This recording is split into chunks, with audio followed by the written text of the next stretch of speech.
এক ভয়ঙ্কর খেলায় মেতেছে বিএনপি। কিভাবে? আজকে সেই কথা বলবো।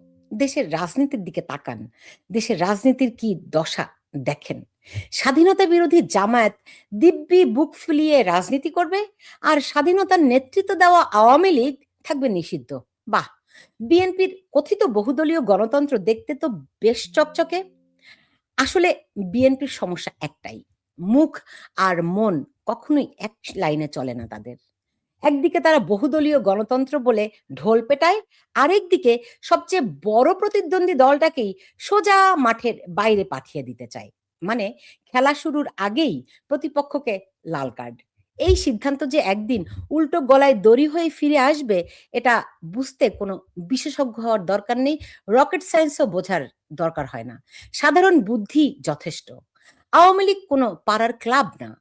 একটি দলের শক্তি মাপতে গিয়ে অতীতে কত দল, কত বড়, বড় নেতা ধপাস করে পড়েছে, ইতিহাস খুললেই দেখা যাবে।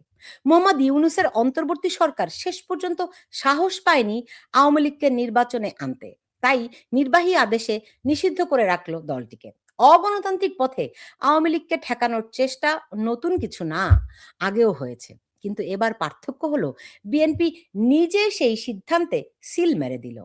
আর এখানেই আসল ধরা। নিজেদের কথার সঙ্গেই নিজেরা বেইমানি করল। আপাতত ফুরফুরে মেজাজে থাকুক বিএনপি জামায়াত, থাকুক। কিন্তু তাদের পরিণতি কি হবে সেই জবাব সময়ই দেবে।